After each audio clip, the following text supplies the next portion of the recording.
Welcome to the Career Slay podcast, the show where we interview people who love their jobs and discuss career growth, fearless leadership, and creating a life you love. I'm your host, Kelly Poquiz Burke, a marketer turned executive coach, and I'm here to help you lead with courage and slay the fear in career. If you're a fan of these conversations and want to dive deeper into your own career and leadership questions, book a coaching discovery call with me at careerslay.com.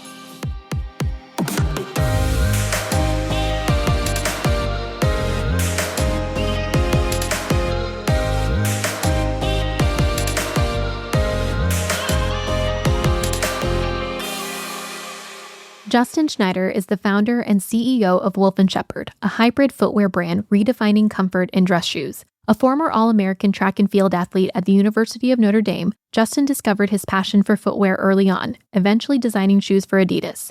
There, he had a breakthrough. Why not bring athletic comfort to dress shoes? That idea became Wolf & Shepherd. Since 2015, Justin and his wife and co-CEO, Hope, have built the brand into a leader in the space, selling nearly 2 million pairs and expanding their lineup from casual to formal, all with performance-driven comfort at the core. Justin lives in Hermosa Beach, California, with Hope and their 5 children, and holds a BFA in industrial design from the University of Notre Dame.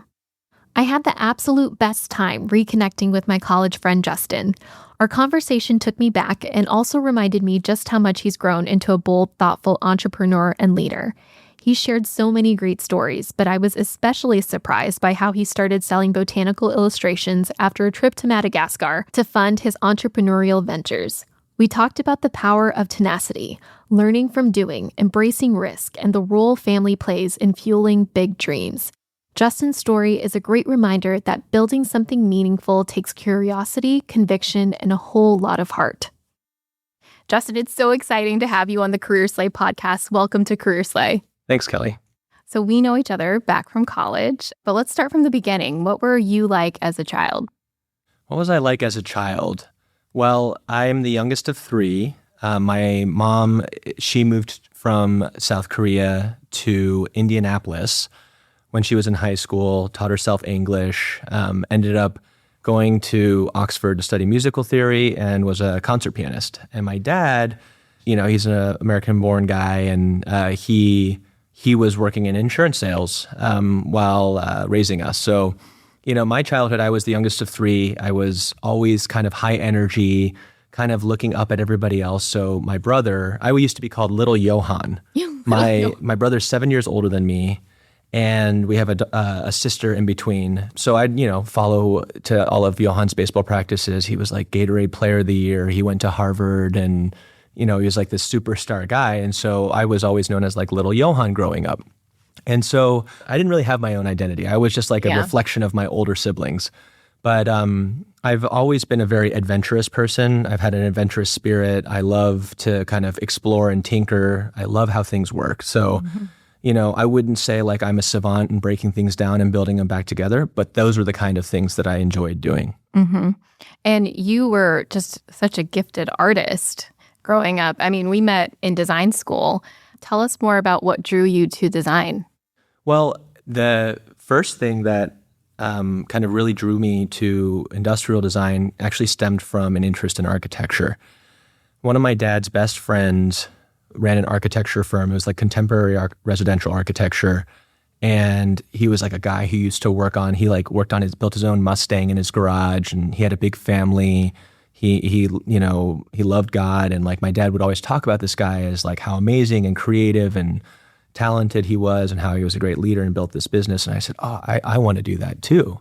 So knowing that Notre Dame had a architecture program that was really, quite established, that's where I started. Mm-hmm. And it was during my freshman year that I ran into this crossroads where, because I was on scholarship to run in circles and like throw steel implements to pay for school, like AKA, he was on the track team. I was on the track and field team. That's right. And they said, well, you have this. Remember, we had the mandatory studio hours. Yes. And those were going to continue through a 5-year program. Yep.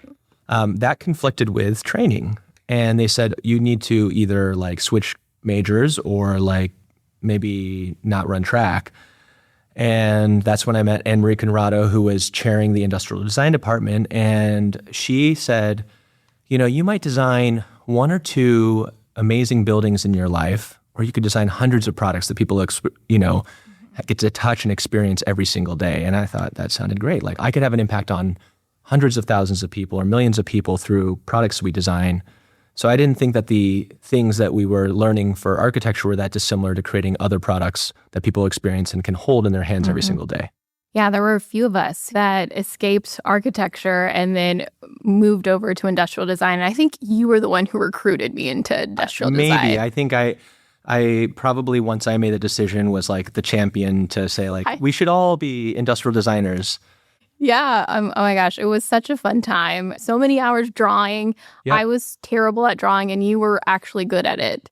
Yeah, maybe. I think it was more like I tend to obsess over things until I get to a competency level that I feel like is like if I looked outside the window at the next best person, it's like, can I do that too? Whenever I saw somebody who was really great at something, I didn't necessarily want to be better than them. It just proved that there was a better way to do it. And I wanted to challenge myself and say, I wonder if I can do that too. Yeah. I used to be sponsored in middle school as a skateboarder. You were a sponsored middle school skateboarder? Yeah, like just by like a local skate shop called Ruin Skate Shop. And they would give me free decks because I would jump over stairs with a skateboard. I think I was playing like Tony Hawk and I was like, that's cool. I want to be able to do what Tony Hawk did in the video game. And I do that now. Even like I'll go surfing with our friends here in El Porto or Manhattan Beach. And they're like, oh, let's just go hang and have a good time. Mm-hmm. But I'm going out there and secretly in the back of my mind, I'm like, I'm going to be the next Kelly Slater. I know I won't be Kelly Slater, but there's part of me that wants to see, well, how good could I get at this? So this drive for competition and this like almost overachiever inside of you, how did that play into your career? My Korean mother was pretty like intense. Everything was like, you're either going to become president of the United States or a heart surgeon. Didn't she play for Yo-Yo Ma? She was friends with Yo-Yo Ma. Oh my gosh. And actually my brother's first cello lesson was with Yo-Yo Ma. Okay, no big deal. No big deal. And he cried through the whole thing. It was more like a friendly thing, like so he can say when he's older, he like got a lesson with Yo-Yo Ma. That's pretty amazing. And so like, yeah, also music was a big part of our household, music and sports. So I've always had a broad amount of interests and I've wanted to believe that I could be the best celloist or I could be the best guitar player or piano player because we had 3 grand pianos in our house. It wasn't like a huge house, but through my mom's, 45 years of playing the piano professionally, like she'd gather these pianos and they just get kind of stored around the house. So I've always had a very broad amount of interest. And actually industrial design is like a place where, and now even Wolf and Shepherd is a place where you can house a broad talent base. There's nothing that you can't do that won't keep you busy. There's never like a finish line per se. Yeah. So what brought you into shoes? Like how did you develop that interest? That's a great question. So when we were at Notre Dame, the sponsor for the university was Adidas. And around my junior year, my dad prompted me. He's like, you need to go get an internship. I was like, okay, well, I need to be pretty focused. Well, I'm going to design track spikes for Olympians at Adidas. And that was like, so I need to go get an internship at Adidas designing track spikes. It was more because I was playing sports. I had, with a decathlon, which is the multi-events in track and field, you do 10 events. And so you get to kind of play around with field events, sprinting, jumping, throwing. And I got to try on a lot of shoes. And I thought, well, wouldn't it be great if I could stay involved with sports by designing products for athletes? I didn't actually ever think I would be a shoe designer long term. Okay. I thought it was more important that I just had a very narrow focus on what I wanted to do. So that when people asked me, well, what are you going to do when you graduate? I could just say, I'm going to design track spikes for Adidas. And having a very linear and sharp focused message on what I was going to do, it made it a lot easier for people to reply and be like, well, that's great. Or, oh, you should talk to my friend that works at Adidas. And so it kind of accelerates your connections when you have a really clear, focused message. You niched down. I niched down, exactly. And the irony is like, I actually in the back of my head thought like, I'm probably not going to be a shoe designer. I just want to be, for the next step, I want to be hyper-focused on what that is and maybe I have a better chance of doing it. So, how I got my first internship, it was with Adidas. I remember, it was coming up on when you should have, people were starting to sign on to internships. My dad asked me about it, like, do you have an internship yet? And I said, no, but I'm going to intern at Adidas. He's like, well, have you contacted anybody there yet? And I was like, well, I've like researched. He's like, okay, if you don't have an internship at the end of the week, this was like a Sunday, the start of the week. It's like, by the end of the week, if you don't have an internship at Adidas, then, you need to pick a different major. What? He was like pretty sharp. He's like, you clearly aren't taking this seriously. So right after I got off the phone, I went on LinkedIn, I did some research, and I was like, famous footwear designers, and came up with this guy, Aaron Cooper, who was actually at Nike at the time. He was an Art Center graduate. And I reached out to him, tried different email extensions, and just sent him an email about being a design student running track, and that I wanted to design athletic shoes. I also did that with people in cleated sports and running at Adidas. And I'd send them LinkedIn messages. I'd try like variations of an email at adidas.com. And the one that I actually got an internship with was I called the customer support line for Adidas corporate. What? And I said, and they're like, hi, how can I help you? Do you have like a shoe problem? Like, hi, I'm calling for so-and-so in the corporate design office. Would you please forward me on? They'd send me to like the corporate administrator. They sent me to the design department who connected me with, I remember it was the senior designer of cleated sports. Yeah. And I told him my story. I said, I'm a design student at the University of Notre Dame. I run track and field here, and I want to be a footwear designer. Would you give me any advice, and would you take a look at my portfolio? I'd love to do an internship at Adidas. Mm-hmm. And he's like, okay, how did you get my number? One. And I was like, I looked you up online, and I saw that you're doing the kind of job I'd want to do. He said, send me your portfolio. If it's any good, I'll send it to our design recruiter. And that was it. So I sent him the email with my portfolio, which was almost like none of the projects from school either. It was like other stuff that I had to do on top of the school projects. We never designed shoes. No, we didn't design shoes or anything. So I had like a couple designs that I had done on my own and gotten some advice from another shoe designer that I'd reached out to. That Saturday, I got a call from, I think her name was Sunny. And she's like, hi, are you interested in an internship at Adidas? And I was in like New York visiting a friend. And I said, yes. And she's like, great, when can you start? And I was like, I can start after school. And then I ended up making nationals. And so I had to call them, and they're like, well, we need you here at least 8 weeks. Otherwise, you can't do the internship. And it was like 7 weeks that I could do. Mm-hmm. I was like, well, I'm going to NCAA championships. I'll come directly from championships straight to Portland. Mm-hmm. And we agreed, and that was my first internship. So that was my inroad into footwear design. There is so much there, and especially for folks who are just starting out, just the tenacity of like going after what you want, having this elevator pitch, niching down and putting out into the universe like what it is that you want to do, and then manifesting that. It's just like there is so much to learn from that story. After Adidas, what did you do? So after interning with Adidas, I did not end up getting a full-time design job. Mm-hmm. And this kind of like broke my heart at the time, because the feedback that I received was that like I wasn't very coachable. And I remember thinking, I feel like I'm one of the most coachable people out there. I'm willing to listen to anything that someone has to tell me that can improve what I'm doing. And two things that I learned at Adidas, and I started to like step back a little bit, but when I was there, I expected big sporting goods company, global, one of the top 2 footwear companies in the world. I'm going to learn how to make the best shoes in the world. Well, I got there, and there were 3 interns in the running department. It was me, there was a guy from Germany, and a guy that had come from Hong Kong, who like have lived and breathed shoemaking for like their whole lives. And I was like, oh, I'm out of my league. So one is it like told me that like, oh, I have global competition. It's not just me against the student body that I'm learning how to design with. It's like there's the whole world that's your competition. Yeah. That was the first thing that was an eye-opener. The second was that nobody there was necessarily here to train me to be a shoe designer. I remember after the first week, I was sketching some shoes kind of aimlessly, and I met with a senior designer I was reporting to in running, and he said, show me your product. And he was like, what is this? And I was like, well, this is what I've been sketching, but I don't know how to make a shoe. And he's like, well, go and try and make a shoe. And he's like, design a product, and then I'll give you feedback on it. I was like, well, why aren't you teaching me how to design the shoe? Yeah. And they're like, well, that's your job. You're supposed to figure out how to do it. I'm here to give you feedback. And if you don't complete a project, I can't give you feedback. And that was helpful because it made me learn that like I have to go out and learn it. And then through trial and error, people will give you feedback and say, oh, you need to create more margin in the shoe, or you drew the lateral incorrectly, or you labeled things wrong. Like you learned by trial and error. But the volume that I got of work in that summer by having to be proactive was high. The reason that I think they told me I wasn't coachable is because when I first came in, I also kept like putting my hand up and saying I want to do these projects. And I think I was trying to project that I almost knew how to design a shoe when I really didn't. Oh, okay. And I'd be like, oh, I can do that. I can do this. And I think I was almost like too intense. I was too aggressive on that. And I learned I needed to be much more humble. And I need to sit there and say, I don't, here's what I've completed. How could I make it better? What am I missing? Like, what can you teach me? And they were looking for someone with almost like to like proactively reach out to them with a more humble position of like, I don't know what I'm doing. Not, I'm going to be a great shoe designer. Give me the biggest project. So after college, I ended up working, I remember over fall break, I had reached out to the design director at New Balance. I just said, I'm going to be, in Boston. I'd love to stop by and show you my portfolio.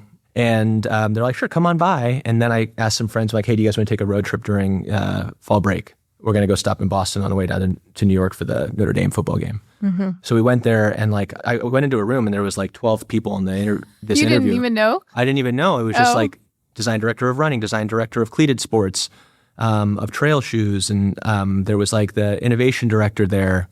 And I just showed them, my thesis project and some stuff I had done at Adidas. And that's where I got my first job.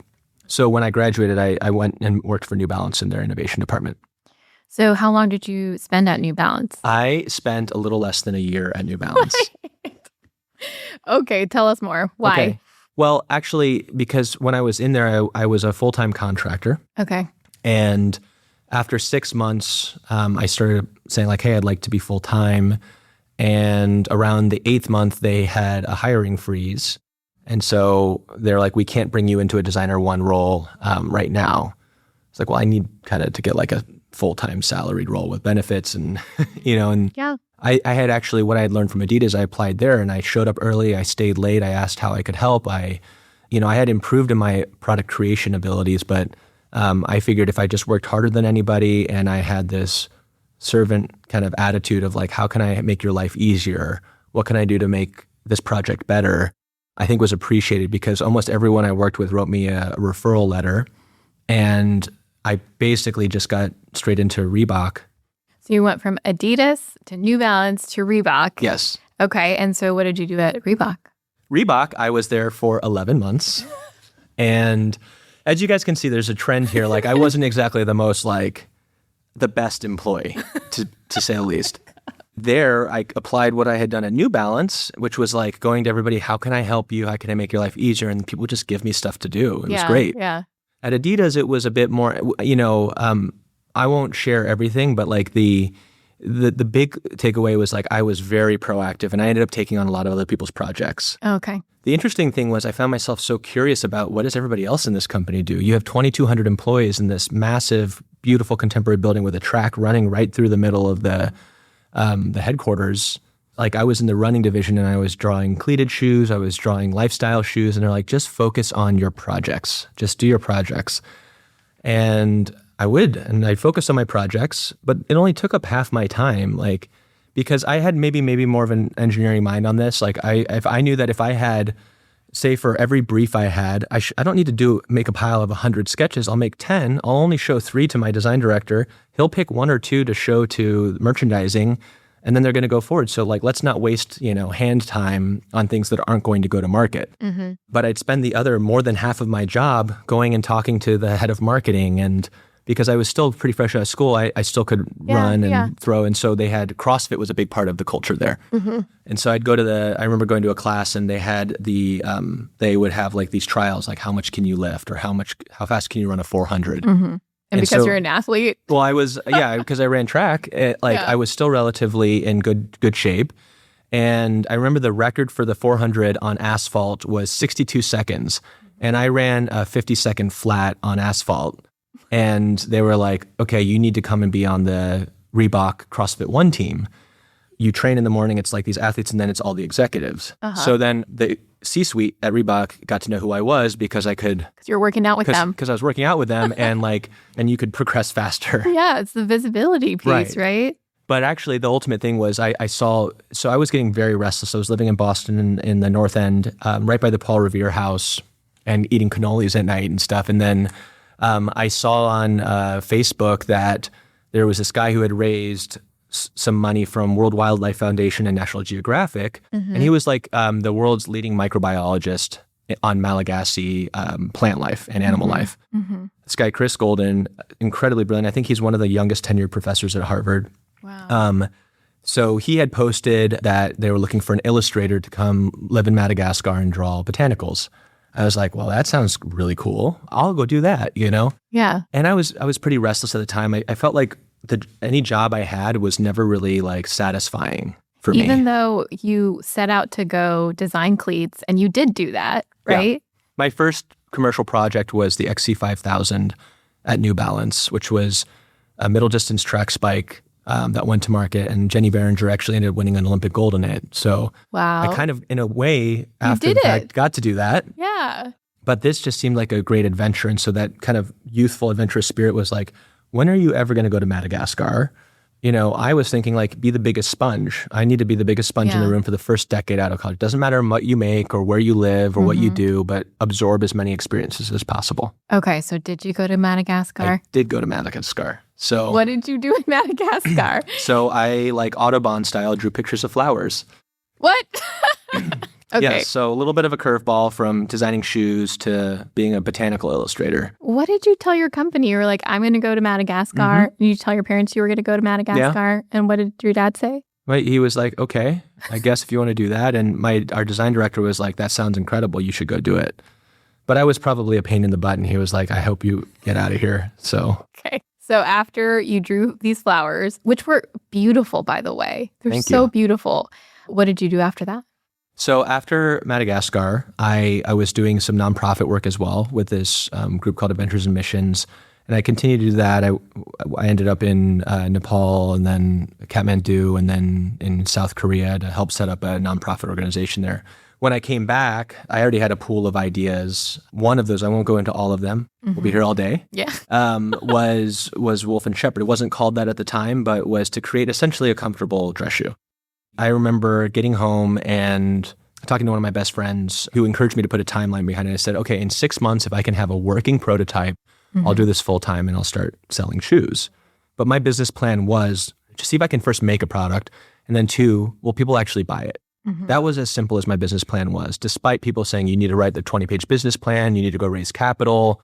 I even had an offer from a family office who offered me $1.1 million for 85% of the business at the time. Oh my God. And it didn't seem very kind of equitable. And so we didn't do that. But I had saved up money. So the botanical illustrations I was drawing, I had the opportunity to, like, I kind of had this perpetual license. I could sell the artwork as long as it was like for directly to a customer. Yeah. And so I pursued this shoe project, and how I financed getting the samples made and everything was from the botanical illustrations I was doing gallery shows with. Yeah. So how did you sell this artwork?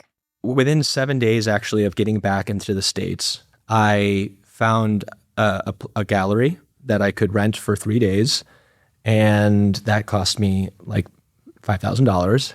I had about $8,000 saved up at this point.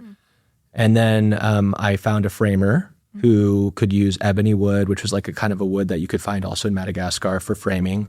And I found a printer, and I had all of my artwork, digitized. And then I was doing these 1 of 50 prints. And funny enough, I remember going to the framer and saying like, how much to frame one piece of artwork? And he's like, it's like $120. I was like, that's too expensive. Would you do it for like $50 if I did 10? He's like, no, but for 10, I'd do like 80. I said, what if I did like 100? If right out here, I paid you for 100 framed art pieces, would you do it for like $30? He's like, that's my costs. I was like, oh, your cost is 30. And he's like, yeah, I mean, like before labor, it's $30. And I was like, okay, well, can you do it for $30? He's like, no. How about $60? And I was like, how about $35? And then it went back and forth. We ended up at $38.50 is what I could pay if I bought 100 of these up front. I went and got a cash envelope, and I gave him like the rest of I gave him like $3,000. And I said, great, I'll give you the rest when I pick up the artwork along the way. I'll give you the other half each time I pick up the frames. Yeah. So I had I think I had about 80 pieces framed, and went to Costco, got a bunch of food, put on a gallery show, and I sold about $8,000 of artwork that first night, which covered about all the money I had spent. Yeah. And from there, I started calling all of them and said, hey, I'd love to come and tell you a little bit more of the plant that you just bought the picture of and invite some of your friends, kind of like a Tupperware party, I'd bring some wine and I'd tell them about the plants and what region of Madagascar they came from. And by the end of the month, I had made like around $48,000 and from selling pictures of flowers. Yeah, just wild. And so I did that for about 3.5 months, and I was averaging somewhere between like 25 and 45,000 a month doing this. And I remember my dad asking me like to go get a real job. You know, it's kind of like, you're selling pictures of flowers. And I'm like, Dad, I'm making as much money as I did in like a year of working as a full-time designer, or a little bit less than that. And I was like, I'm going to use this as startup capital to build a shoe company. And how, what was his reaction to that? His reaction was like, okay, well, you know, if that's what he was encouraging, but I think it was scary for my parents because shoe company seems like a very audacious thing. And, you know, he's like, if that's what you want to do, then, you know, go do it. But I think he was very nervous. And when he knew I had an opportunity to go back to New Balance, that was what was encouraged, you know, kind of seems like a great company and a great way to kind of grow your creative career. Yeah. So how did Wolf & Shepherd start? I had set out a goal that if I could create a working sellable shoe in 6 months, then I would do this full time. This was, I think, around Christmas time of 2015. I had a working prototype and it fit and it was pretty comfortable. So I photoshopped 2 colors of the shoe. I didn't have a sample of the other shoe. I was basically running out of money from travel and from prototyping and from, you know, just the things to get started in shoe making. So I needed to sell the shoes, but I could not afford the minimum order quantity out of Mexico where I was making the shoes. So I ended up getting an Amex card, which gave me 3 months of free Squarespace site, and photoshopped my one sample into multiple colors and started trying to sell them online. But I needed to come up with $120,000 to pay for this first order. And that meant I needed to sell about 50 shoes a week for the first 4 weeks to cover the deposit. And then I figured I'd have plenty of time to come up with the remainder by the time they needed to ship the shoes. I remember, again, my dad coming into the story. It's the first week, and it's on a Thursday, and I'm catching up with my dad, and he's like, so how many shoes have you sold? I was like, I've sold 12 shoes this week. And he goes, how many do you need by the end of Saturday? I said, 50. He said, well, has your brother bought a pair yet? I said, no, but he said he'd buy a pair. And he's like, okay, well, if you can't sell shoes to your brother, then you might as well throw in the towel. Oh my gosh. And I'm like, okay. So he's like, call your brother right now. So I call my brother. I'm like, hey, Johan, it's your little brother. He's like, yes, I know who you are. I was like, I really need you to go online and buy some shoes. He's like, yeah, I'll do it. I'm watching a show right now. I'll do it afterwards. He was like watching Jeopardy and like bidding on Jeopardy with his friends.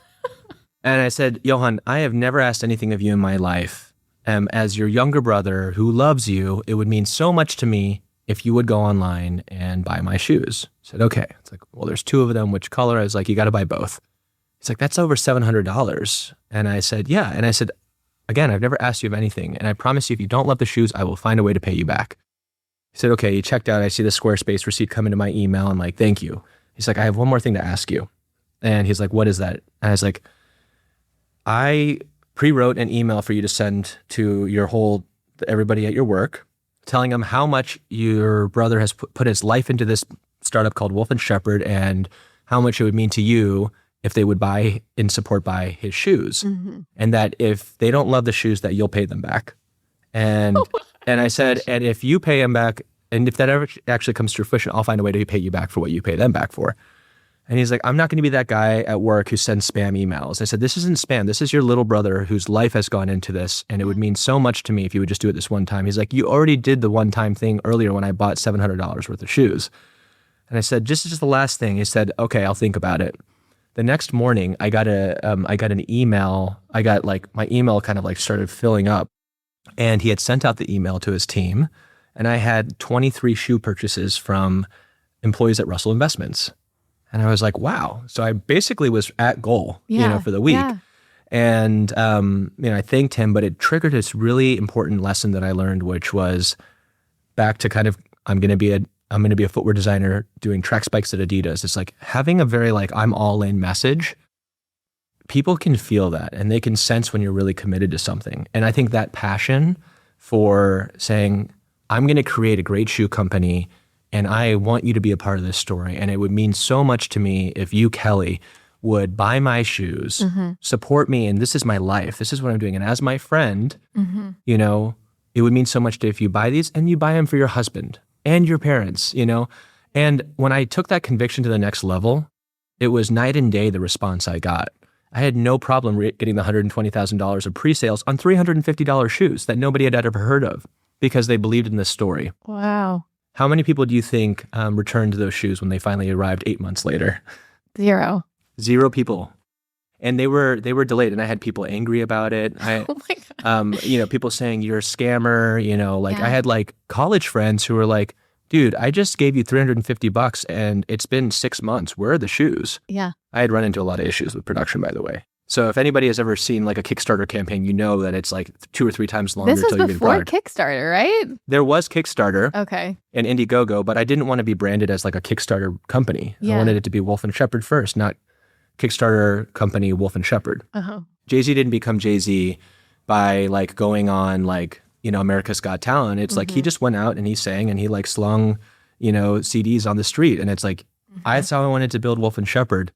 And so we built it that way. We took people's credit card purchases on the first, probably 360 shoes before we ever shipped a shoe. Wow. But those orders financed it. And honestly, it was that conversation of referral, like refer lead prospecting, which is what they say in the insurance business, of like someone buys a shoe, tell them how much it means to you and ask them to refer you to other people. I remember the first like probably 880 pairs of shoes were sold by me calling someone and asking them to tell their friend to buy the shoes too and how much it would mean to me. Yeah. Even people who didn't really know me, and they would buy them.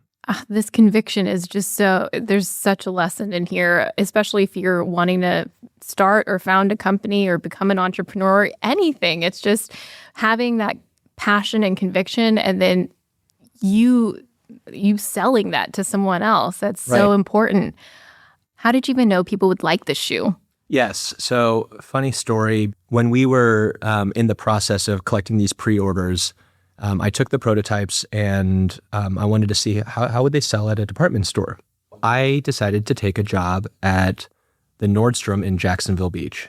I remember like the first half of the day is training, you're shadowing another salesperson. So I'm following along, shadowing, and after lunch, I decided, okay, now it's time to see how Wolf and Shepherd sells.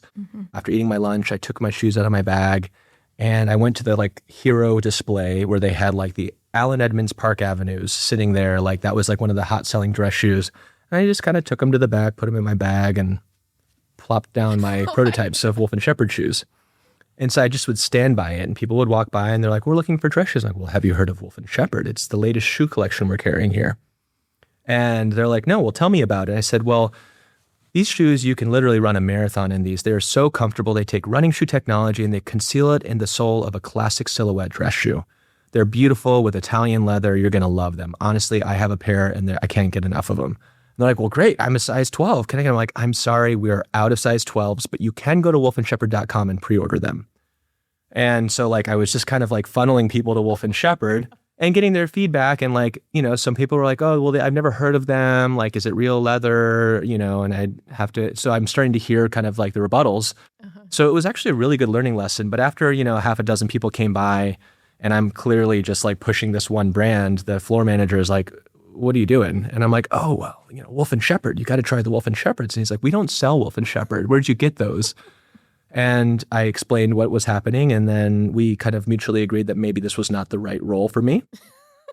But it was a good lesson. I'm like, well, I'd like them to be on the floor. What's the best way to get them on the floor? He's like, not applying for a floor sales role. Like, you need to know, like, this is not what you do. Fast forward, a year later, we had a guy run a marathon in our dress shoes. And he set the Guinness World Record for fastest half marathon, essentially ran in a pair of classic dress shoes. And we got a lot of publicity for that, where Nordstrom and Bloomingdale's called me and we're like, hey, we're interested in your line. So I fly out. I'm very nervous. I have new samples because we only have 2 styles at this time. Yeah. And then I had like 7 more styles that I was going to launch of other different kind of dressy silhouettes. And I brought them. They asked me to send some samples for their DMM of men's footwear, who's kind of like the top dog picking out like what brands go on the floor in store. At the time, it was like, what's selling these shoes? They don't look any different. And we didn't have really enough demand for the brand to really be in a department store. Yeah. So we didn't get in. But ironically, 5 years later, we launched with Nordstrom, and we were one of the fastest growing footwear companies in their network.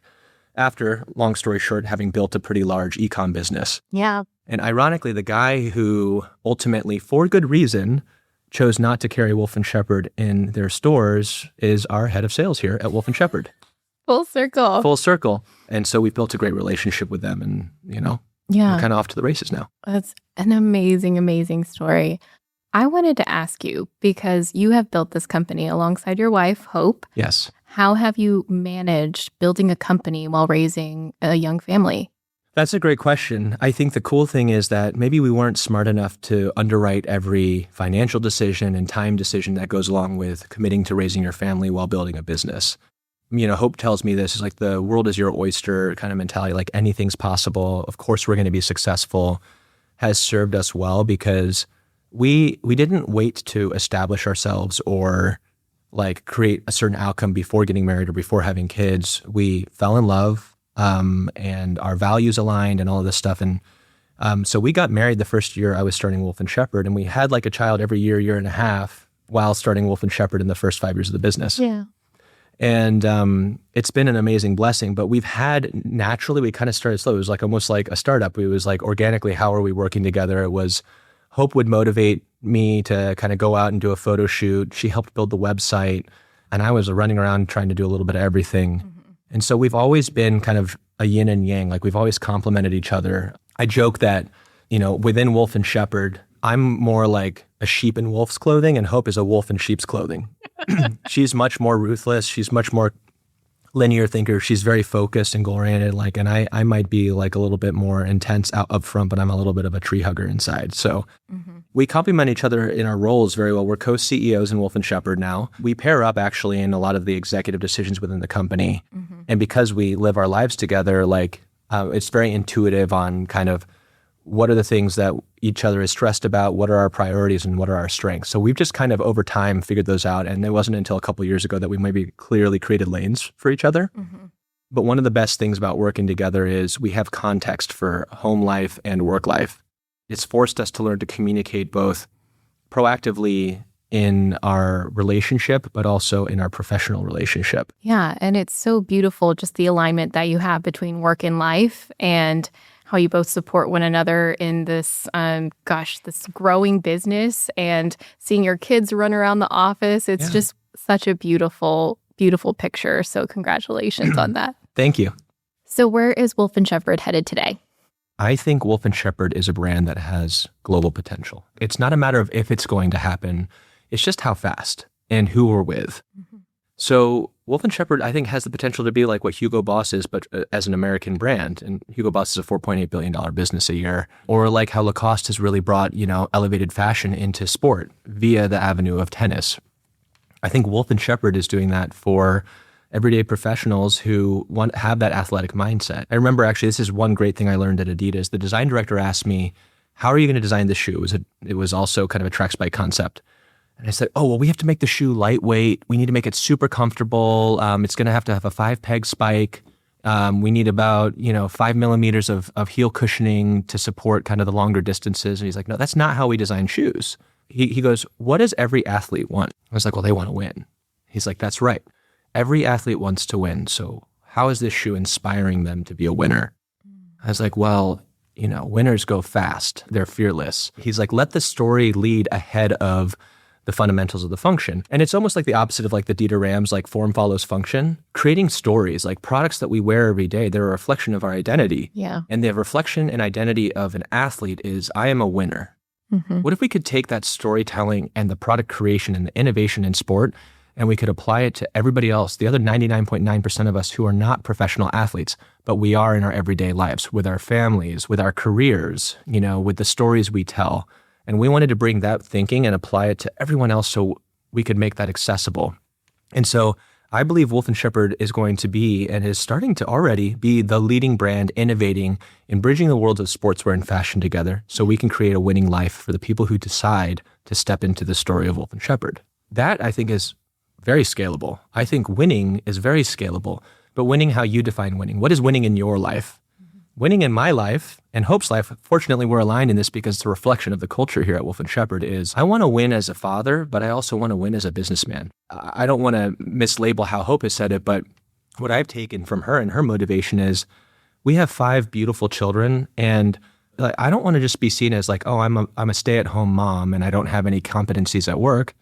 And I don't want it to be the other way around and there's this tear. It's harder for women than men, I think, where it's like you're either a stay-at-home mom or you're a career mom, but you can't be both. Why not? Who says you can't have it all? Who says you can't win holistically? And winning is being the best version of yourself. Winning is what are your values and how do you define that? And I look at it as how is Wolf & Shepherd from a storytelling and product creation perspective and the experiences we offer, how are we equipping you to win, how you define winning? When people ask me, so what does that mean about, are you going to sell the business or are you going to keep running it? I believe that my job as a chief steward of Wolf & Shepherd is just to align our shareholders, our executive team and talent, and our mission and our product creation towards this North Star of creating a global brand that can equip people to win. So for as long as Hope and I are the best people suited to do that, great. As soon as we're not, I would want whoever's the most equipped to take us to our destination to be in leadership. Yeah.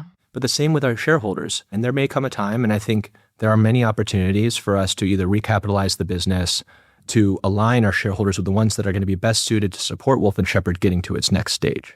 So everything is based off that North Star vision of Wolf & Shepherd becoming a global lifestyle brand that equips all people to win in their field of performance. Wow, that's incredible. And I see that vision coming to life, not just because you said it, but because of the passion that you have and the tenacity that you have to bring that vision to life and lead a team to that vision. So super excited to see where that goes. Thank you. Well, it does, it's almost funny that they say every CEO says some variation of these 3 things.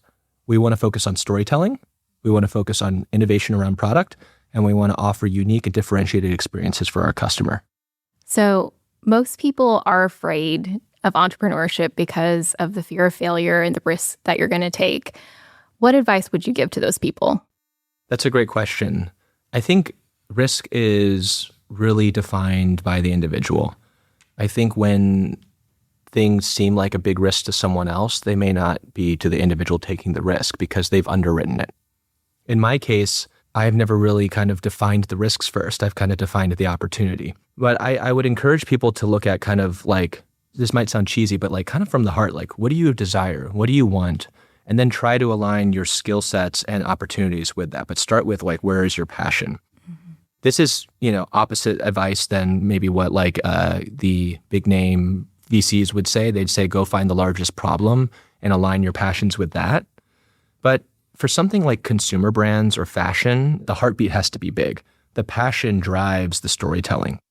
And you won't have the energy to continue to refine that story if it's not authentic to you, because storytelling leads everything.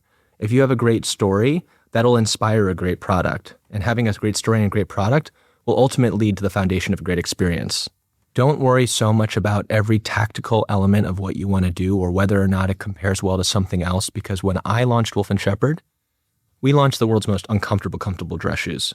We were selling uncomfortable shoes for the first 5 years of the business, and it kept growing at 100% a year. And the reason it grew is because there was just a consistency and a desire to get it to where it needed to be. When you learn that your product is bad, you have an opportunity to now know that you can make it better. When you make it better and you find out that the shoes are too narrow, well, now you know how to make them wider. When you figure out that your marketing is lame and people think that the person you used in the ad is ugly, you pivot and you try to diversify the looks of your models and the campaigns. Yeah. Because for every positive thing that you hear, you're going to hear something negative and they're going to contradict one another. So I think you have to look internally, and like for me, it's a drive. I have a consistent passion. And I know that if my desire to win and my desire to see something be the best it can be fades, then it has a negative impact that kind of trickles down through the whole organization or anybody I interact with. Yeah. So it's very important to kind of stay confident, stay consistent, and continue to just batter down at what you're doing. I think that's the most important thing, because what Wolf & Shepherd initially set out to be is not what it was at the beginning. And I'd argue that it wasn't for a period of time, and now we're getting to constantly refine it towards that original vision. And it's something that I think people are really willing to adopt now. Yeah. And the vision becomes bigger. It does. For every single time you take a step forward, it broadens your peripheral vision and you have more context.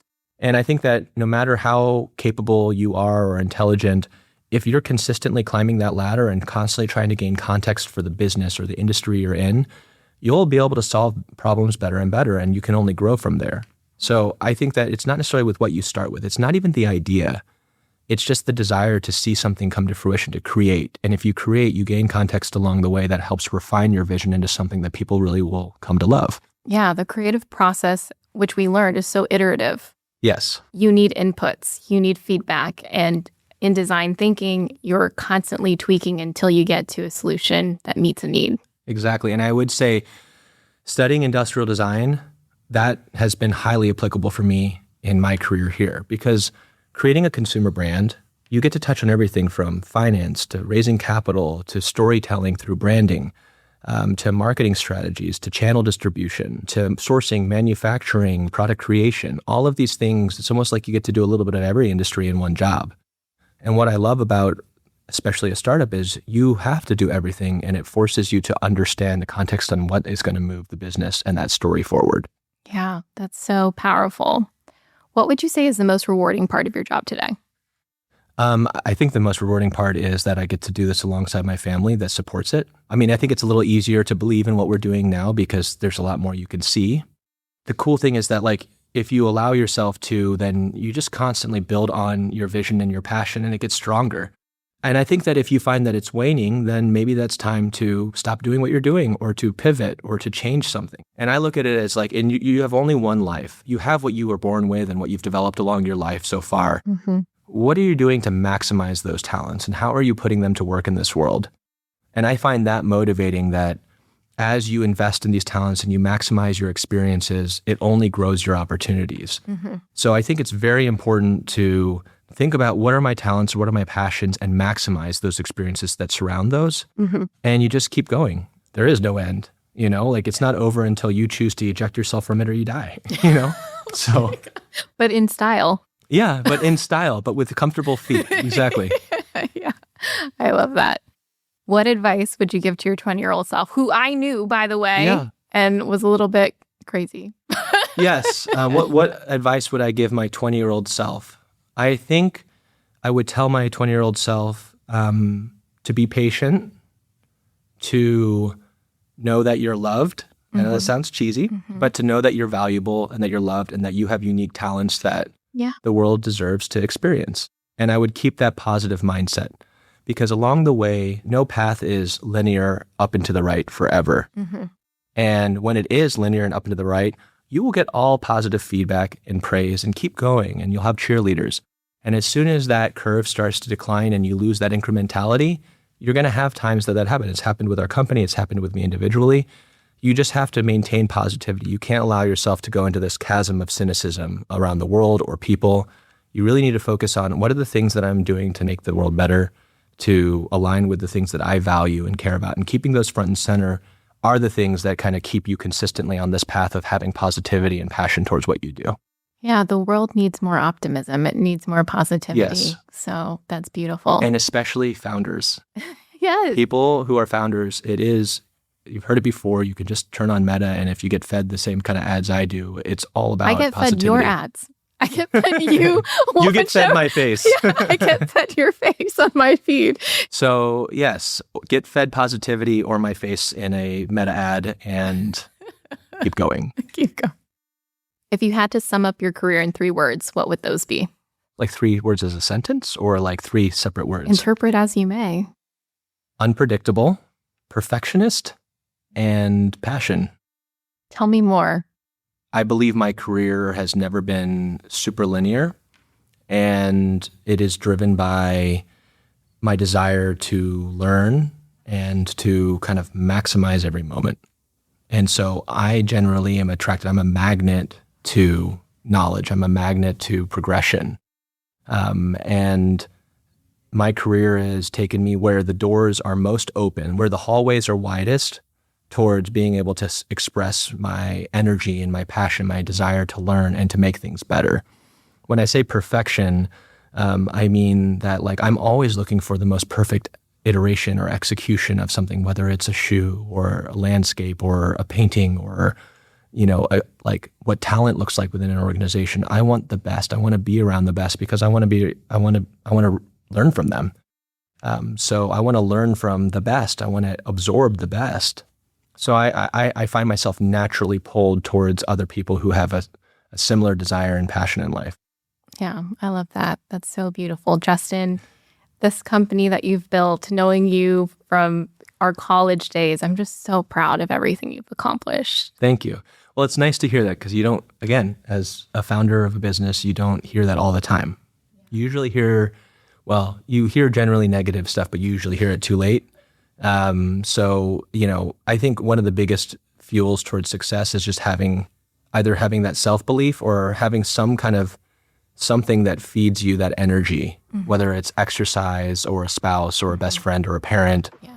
Ideally, it's coming from internally. You have an internal motivation and desire to kind of take yourself where you want to go with this one life you have. Yeah, it's a beautiful story. Thank you for being here on Career Slay, and thank you for sharing your story. The Career Slay podcast is a co-production of Career Slay and Weld Reply. This episode was produced by Michael Burke. If you like the show, subscribe and leave us a rating on Apple Podcasts or Spotify. And if you're ready to level up, pivot, or lead with confidence, book a coaching discovery call with me at careerslay.com.